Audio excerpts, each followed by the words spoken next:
Dear Ukrainians, dear Ukrainians, there have already been several reports from the Ministry of Internal Affairs today on the rescue work of debris after the Russian strike. The DSNS of Ukraine and all services will do the work as much as necessary. They are looking for people under the rubble. More than 100 people have already received help here or there. Many are injured. Among them are 14 children. Now there are dozens of people in hospitals. I am grateful to the rescuers, to our police officers, to every doctor, to each of our medical nurses, to everyone who is involved in the help.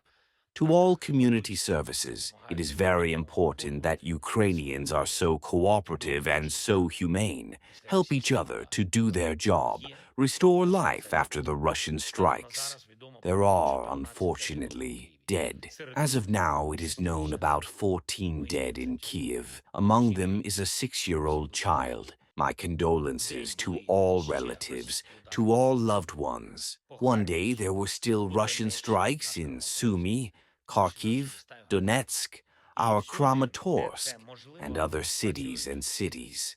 And wherever it is possible, our rescuers work, all services work.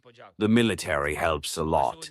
I want to thank them for this. Today there was a report from the head of the Masarek front, especially Pokrovsk direction. Our positions, our units hold everything. Pokrovsk, Dobropillia, there is the most intense fighting. It is important that our soldiers destroy the Russian dergis, small groups that constantly try to break through into the city, constantly want to settle there. This is a Russian tactic, and our response to it is to destroy the occupants. There were Russian strikes today. You saw it, about the time of the VR. This is Russian disinformation. Ukrainian units defend our positions, and every Russian attempt to move to Donetsk, Sumy, Kharkiv. Finally, we beat. And it's not easy, but this is the protection of the right of Ukrainians to life. Every such direction is very important.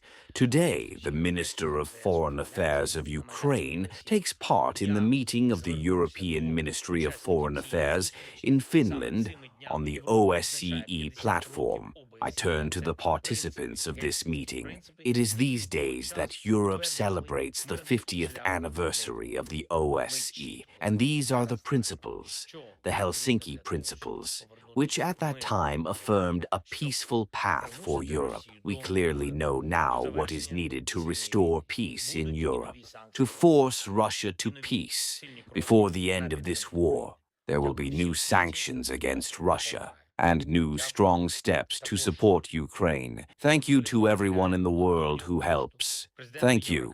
Also Ursula von der Leyen, Antonio Acosta, President of the European Commission, President of the European Council, European leaders. Everyone clearly supports the adoption of the law on guaranteeing independence of anti-corruption agencies, about the normal work of all law enforcement agencies, leaders of Europe, many ministers.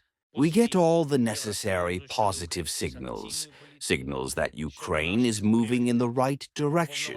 Today there was a briefing in the office for the EU ambassadors on Ukrainian sanctions policy, about our priorities, the importance of sanctions policy, presented very detailed recommendations.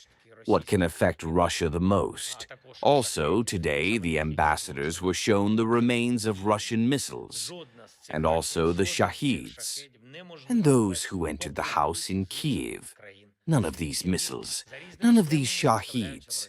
Impossible without components from other countries in the world, which, according to various schemes, are delivered to Russia. Each such scheme of delivery must be blocked. It depends on the partners, discussed with the government, and the rapid implementation of the laws voted today. Some bills have already been approved for August, including this law on the military ombudsman. We worked very seriously on the text of the document.